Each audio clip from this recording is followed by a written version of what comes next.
So let's start with defining animal welfare.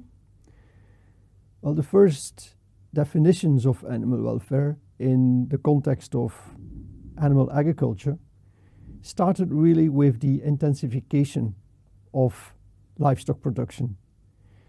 And it was with Ruth Harrison in the 1960s, with her book Animal Machines, that we started to have a big controversy about the welfare of animals in intensive livestock systems. And topics that Ruth Harrison was talking about and being concerned about was citations like, how far have we the right to take our domination of the animal world? Have we the right to rob them of all pleasures in life simply to make more money more quickly out of their carcasses? So I underline there the word pleasures, because that is something that comes back in the definition of welfare that various people have used at that time. Another person like that, very influential person, and is the Australian philosopher Peter Singer, with his book Animal Liberation in the 1990s. He said there can be no moral justification for regarding the pain or pleasure the animals feel as less important than the same amount of pain or pleasure felt by humans. So what both authors have in common is a focus on the emotions, what the animals feel. And that is called the concern or the viewpoint that animal welfare mainly affects or mainly concerns the affective states of the animal. And we call it affective states because we want to include all common emotions and feelings, but also the feeling of thirst and hunger. And as people would normally not associate these with emotions or feelings, it's called affective state. It's a view that also is shared by various animal welfare scientists. One example of that is Marion Dawkins. She said, for example, to be concerned about animal welfare is to be concerned with the subjective feelings of animals, particularly the unpleasant subjective feelings of suffering and pain. Another famous animal welfare scientist, Ian Duncan, had a rather similar type of definition. He said, neither health, nor lack of stress, nor fitness is necessary and or sufficient to conclude that an animal has good welfare. Welfare is dependent on what animals feel. In the UK, there was a commission that had to think about animal welfare in livestock production, and they also emphasized a different aspect apart from the feelings or the emotions of the animals. For example, they said, in principle, we disapprove of a degree of confinement of an animal which necessarily frustrates most of the major activities which make up its natural behavior. So they started to emphasize the naturalness of the animal, whether their environment they're living in is comparable to their natural environment, and whether the behavior they can express corresponds with the behaviors they would express in a more natural environment. And this is a view we found back again with several animal welfare scientists. This is not an animal welfare scientist, this is a philosopher from the States, Bernard Rollin, but he also has this emphasis on naturalness. He said, for example, not only will welfare mean control of pain and suffering, it will also entail nurturing and fulfillment of the animal's natures. And then other animal welfare scientists that have emphasized naturalness are, for example, Kylie Worthington, who said, for an animal not to suffer, it is necessary over a period of time for the animal to perform all the behaviors in its repertoire because it is all functional. And Susanne Weiblinger said something like, in many production systems, major elements of natural behavior cannot be performed, leading to welfare problems.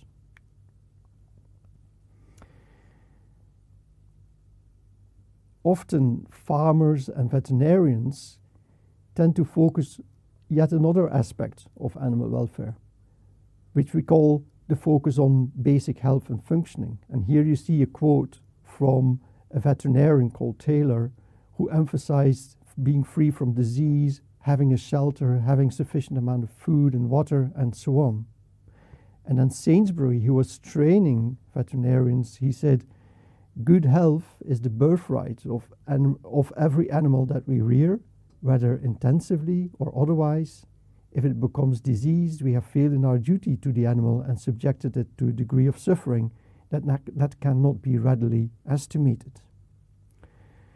Again, we see the same type of definitions in some animal welfare scientists. For example, Donald Broom from Cambridge University. He said poor welfare occurs in situations in which there is a reduced fitness or clear indications that fitness will be reduced. And John McLone, he defined animal welfare as an animal is in a poor state of welfare only when physiological systems are disturbed to the point that survival or reproduction are impaired. So these are the three main concerns that people have when they think about animal welfare, or they can focus the basic health and functioning, or the affective state, or the naturalness. And with basic health and functioning, the main questions are, is the animal fit and healthy? Do they show normal growth and biological functioning? Whereas the concern about affective state mainly deals with questions such as, does the animal feel well and happy? Does it have mental satisfaction? Does it have stress? And the naturalness concern, they mainly think about animal welfare in terms of, does the animal has a natural life? And does it show normal behavior? And does it live in an environment which matches the environment to which the animal, by evolution, and is adapted to? It is clear that these three concerns are not mutually exclusive, but they do often go hand in hand, so that a more natural life makes animals often more happy and healthy. And it's also often the case that when an animal is not healthy, it will also suffer. So often they do overlap, but yet they are sufficiently independent from one another, because there are also examples where improvement of one concern does not necessarily lead to an improvement of the other concern. A nice example for that is the discussion about free range. Is it beneficial for the welfare of the animal to have a free range? It certainly will be for those who focus on the naturalness of the animal, but those who focus on the basic health and functioning, they say, well, it's not so clear because they have a higher risk for predation and they will be more exposed to cold stress or heat stress, and they may be more susceptible to diseases. And a similar discussion can arise with discussion about the battery cage. In a battery cage for laying hens, the disease pressure tends to be quite low, but of course there are very limited opportunities to express natural behavior, and therefore they often suffer from frustration. You can even think about examples about human welfare. The discussion about smoking, for example. It gives an instantaneous pleasure for the feelings approach, but we all know it's not healthy in the long term. So one visual illustration of presentation of these three concerns that are not mutually exclusive is these three overlapping circles. And these are the three main views on animal welfare that live in society, all emphasizing different aspects but often overlapping with one another. Depending on which definition or which focus you put in your definition of animal welfare, you will also have different types of indicators of welfare. So for those who are mainly concerned about basic health and functioning, they will use indicators that have to do with the growth of the animal, whether they reproduce well, whether they live long, whether they have injuries or are diseased, how their immune system is, whether they have what their stress hormones tell us, what their body condition is. Those who focus on the affective state and the feelings of the animals, they will rather use, for example, preference and motivation tests to see what the animal prefer if they have the choice, or whether they are prepared to work for something they value. They will also look at abnormal behaviors as an indicator of frustration, and they will tend to use, vocalizations that the animals express or grimace scales for pain, for example.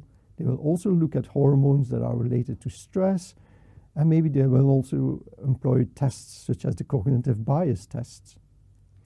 And then those that focus on natural living, they will use indicators such as an ethogram and the behavioral repertoire of the animal, and whether their living environment is similar to their natural environment.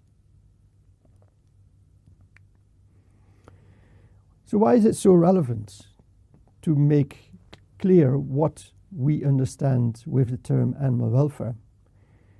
Well, there's a very nice example to illustrate the relevancy of explaining what your definition of welfare is. And that is an example with the discussion whether individual stalls for gestating sows was actually good or bad for their welfare. In Europe, there was a panel of senior scientists, the Scientific and Veterinary Committee, who published a big review report on the effect of individual stalls for gestating sows on their welfare. And they concluded in their report that some serious welfare problems for sows persist, even in the best stall-housed system, so individual housing system. And that report also led to a ban on this type of housing systems for these gestating sows. So in the EU, there came a ban on individual boxes for gestating sows. But not much later, an Australian team of also kind of senior scientists, they reviewed more or less the same scientific literature, but they came to an entirely, totally different conclusion. They concluded that both individual and group housing can meet the welfare requirements of pigs. And that report was used, for example, by the US to say that there's no animal welfare basis for a ban on individual stalls.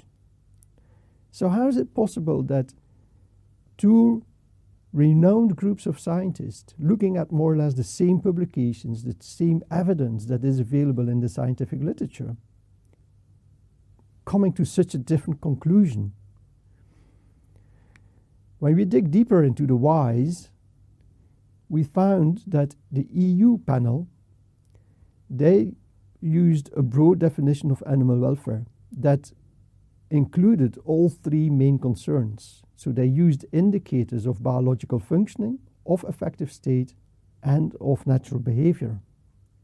Whereas the Australian team, they had a much more narrow definition of animal welfare, where they mainly focused on the biological functioning of the animal, the health, the immunology, lesions, the growth, because they claimed these are the only indicators of welfare that are truly objective and therefore open to scientific study.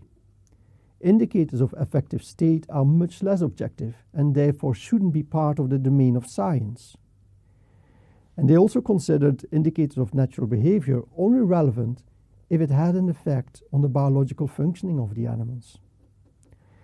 And simply by having a totally different definition of animal welfare, the conclusion of the same scientific facts can be very different. The definition of welfare that the European group used is a definition that is more similar to a definition that is often used by ethicists, ethologists, and also the model citizen.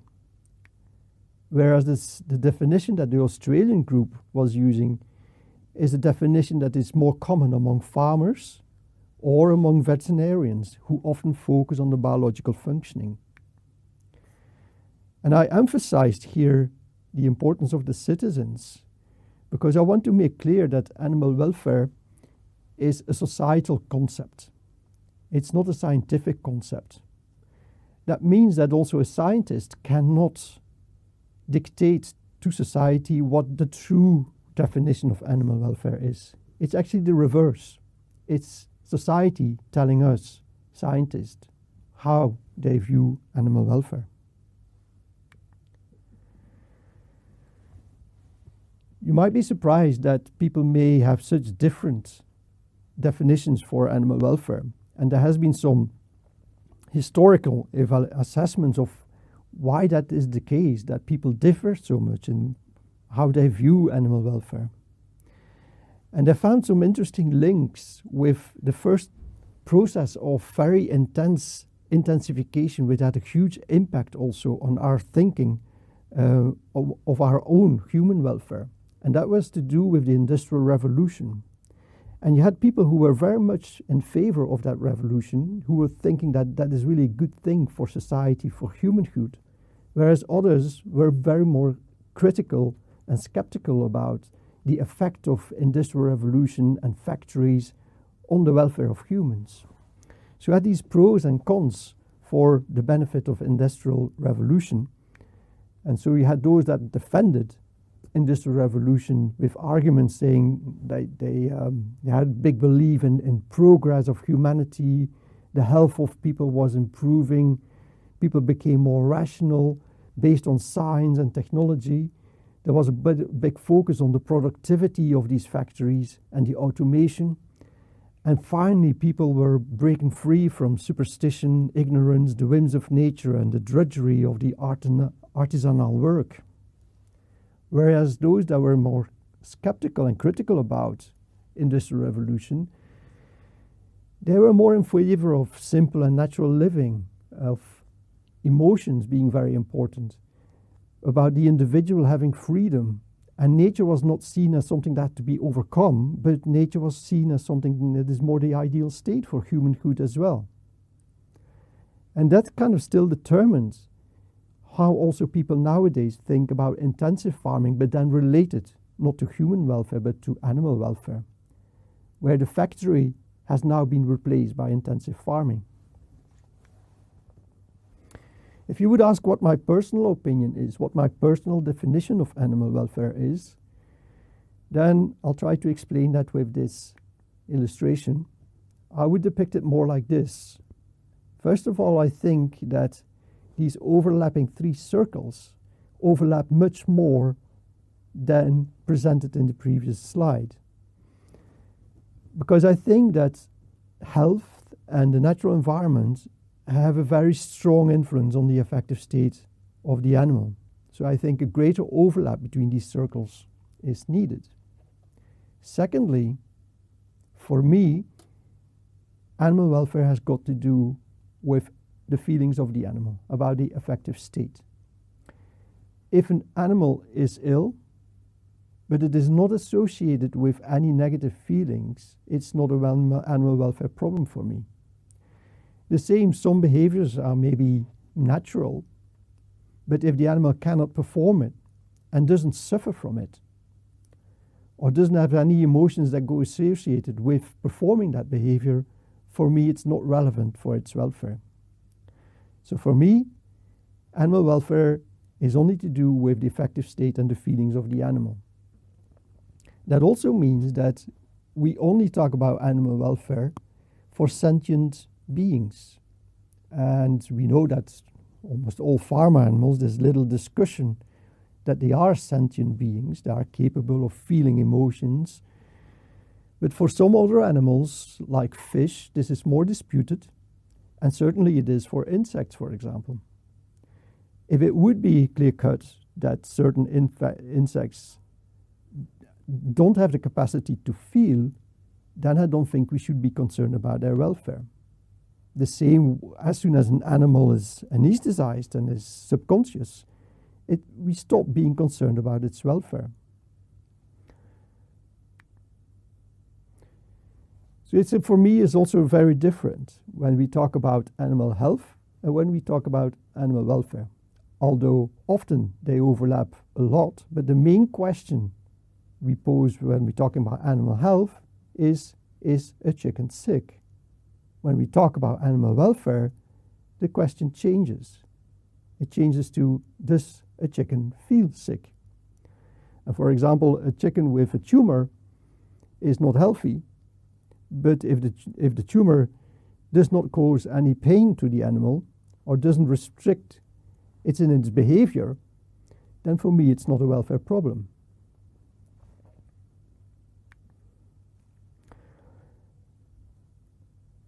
It is well known that veterinarians and animal health scientists tend to have a definition or a view on animal welfare that emphasizes the biological functioning and the health of the animal.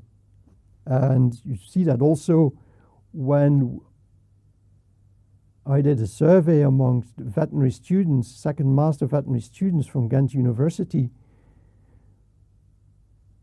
and I asked them to allocate 30 points across these three different concerns: health, feeling, or nature. Then they gave significantly higher or more points to the health, then to the feelings, and then to nature.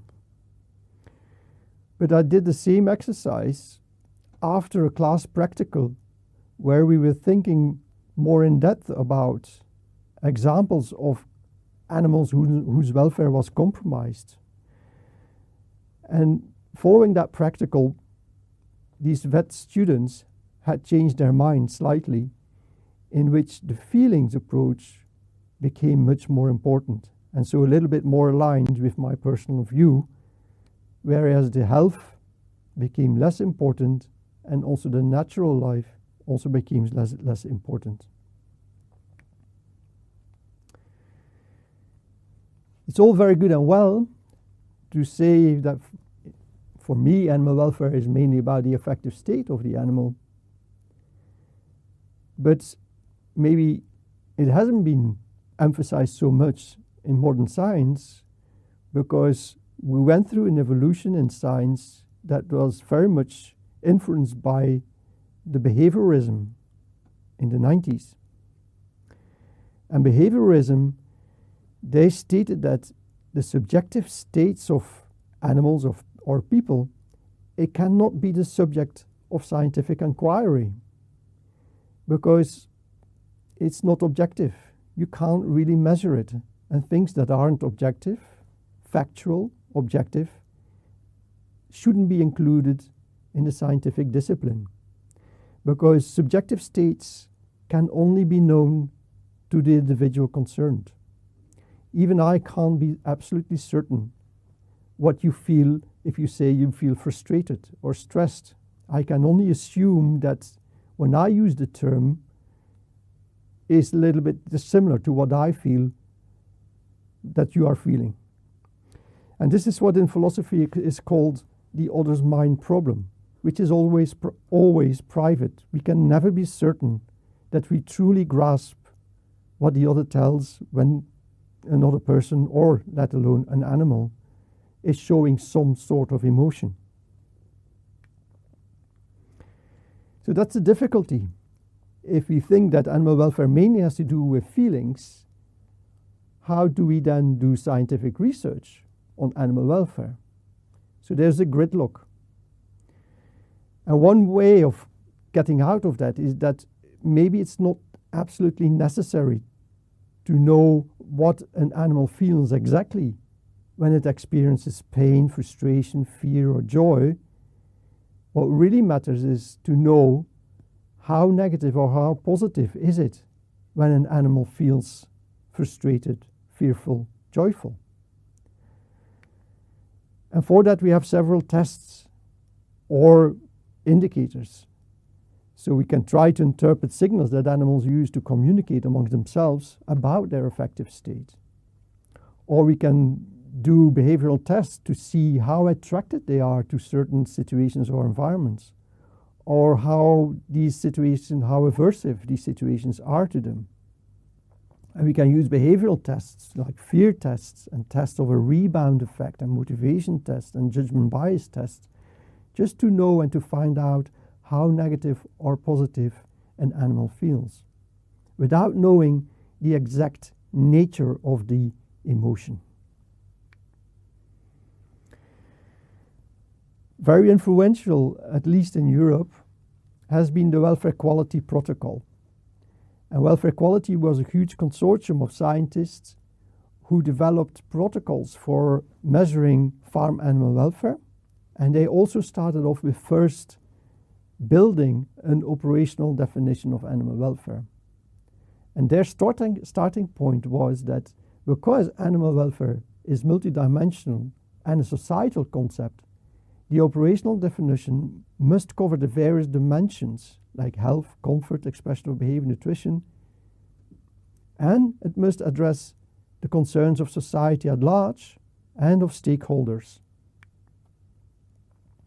And when they did this exercise, which was a combination between animal scientists and social scientists, they came up with an operational definition that included 12 animal welfare criteria, which were grouped into 4 principles. And here you see these 12 criteria going from absence of prolonged hunger, absence of prolonged thirst, up to positive emotional state. And these 12 welfare criteria being grouped into 4 more general animal welfare principles. And these 4 principles are good feeding, good housing, good health, and appropriate behavior. And it is in their philosophy that states that if a scientist or whoever wants to do a welfare assessment on a farm, they should try to collect information about each of these 12 welfare criteria. So we should try to find indicators for each of these 12 welfare criteria. You may argue this doesn't really reflect necessarily what society at large thinks about animal welfare. And so here's an example of a study that tried to find out what society thinks about animal welfare. In this case, it was a study that we conducted among Flemish citizens. And we started off the process by organizing focus groups with citizens. And we looked at literature, and we came up with 73 aspects that people commonly linked when they were thinking about farm animal welfare. The next step we did was a big survey. Almost 1,000 people, Flemish people, were surveyed about what they thought about these 73 aspects. And we did a cluster analysis to find out that there were 7 main dimensions that people focused on when they were talking about farm animal welfare. And the next step was to discuss these findings and these 7 dimensions with experts in the field to come up with an operational definition of animal welfare according to the viewpoint of the average Flemish citizen. So this is a huge table with all these 73 aspects that were mentioned. And the survey that we conducted on these 73 aspects asked for 2 main questions. The first question was the PI, which is the perceived importance. So the people were asked, how important is this aspect, in this case, stocking density, for example, for the welfare of farm animals? And that was given on a scale from 0 to 5, so this was given a very high importance.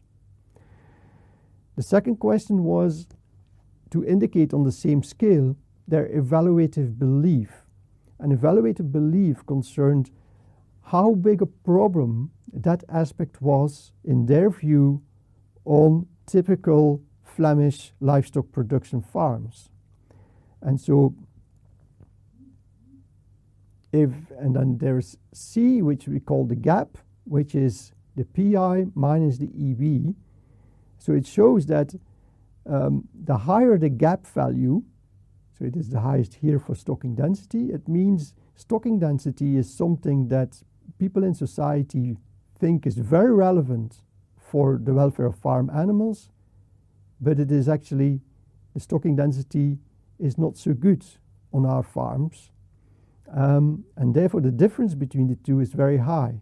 And so for society, this could be a priority that needs to be improved in order to improve the welfare of farm animals on Flemish farms.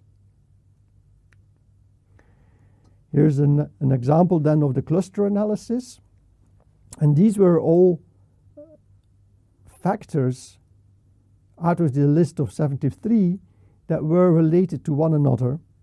And the cluster analysis revealed that they formed their own dimension. And we we could call that dimension housing and climate. And there were 6 other dimensions that were given a name. So we had a cluster of housing and climate, transport and slaughter, feed and water, human-animal relationship, and an expression of behavior, suffering and stress, and health. When we talked about these 7 dimensions to the experts, they told us that for them, there were 4 that were standing out and were to be seen separate from the 3 remaining ones. There were 4 that described the environment in which the animals were kept.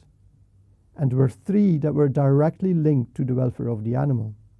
And so they shouldn't be put on the same line, but they should be put something like this, where the welfare of the animal is directly influenced by these 3 animal-related dimensions, whereas the 4 other dimensions, they have their influence not directly on the animal welfare, but via these 3 animal-based dimensions. And they could actually even have weighing factors that could be included to make it truly operational. Yeah.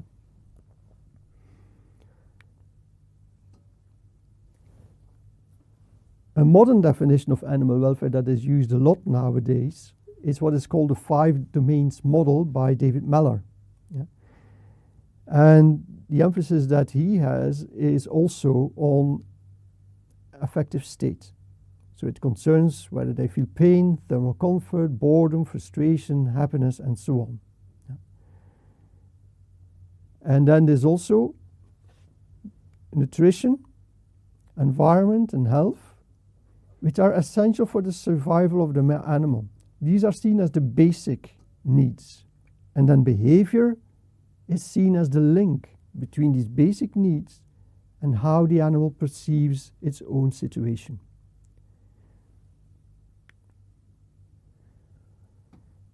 A variation on that is what is now very discussed a lot in the Netherlands, is what is called not animal welfare, but animal dignity. And they want to go towards dignified livestock production in the Netherlands. So the Dutch Council for Animal Affairs, they created also an operational definition of animal dignity, which was based on the 5 domains model from David Meller. They put again, as the most relevant, is for the animal to have a positive affective state, with the animal being able to respond to changing social and physical environments. So there's a more emphasis on the positive welfare, on having a varied environment that allows choice to the animals and self-control. And they argue that in, at least in Dutch society, this is kind of normal, because people, they grant farm animals to have a good life, not just the absence of suffering, not just a neutral life. They want farm animals to have a good life. And that means that livestock farming and how we design farms and stables for animals has to be in an animal-centered way instead of a human-centered way. How we house them should be in a way that accommodates the needs of the animals. And that coincides with a shift in our history, in our thinking about the relationship between humans and animals, from in the past where we were the ruler over the animals to we were the steward of the animals, towards now humans are partnering with the animals. We are a partner to the animals. A very important addition to the 5 domains model, when the Dutch people talk about animal dignity, is the recognition of the intrinsic value of the animal. So we need to have respect for the animal's intrinsic value as a sentient being that can experience pain and pleasure. And that means also we should have respect for the integrity of the animal. And so, for example, mutilations, debeaking, for example, is something that doesn't fit with respect for the integrity of the animal. You may also question whether very sustained artificial selection for faster growth, for example, fits with having respect for the physical and behavioral integrity of the animal.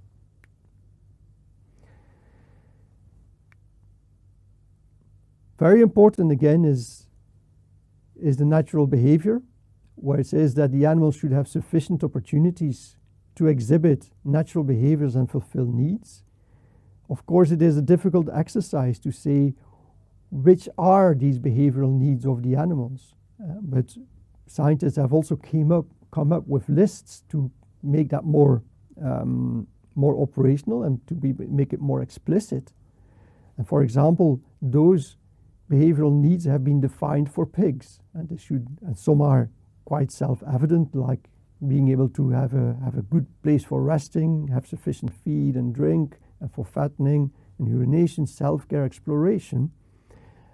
We try in animal agriculture to accommodate most of these needs, but I've also indicated here 3 needs in red, which are probably very similar in poultry as they are in pigs, but are much more difficult to guarantee that, or to organize animal production in such a way that these behavioral needs are also met for the animals.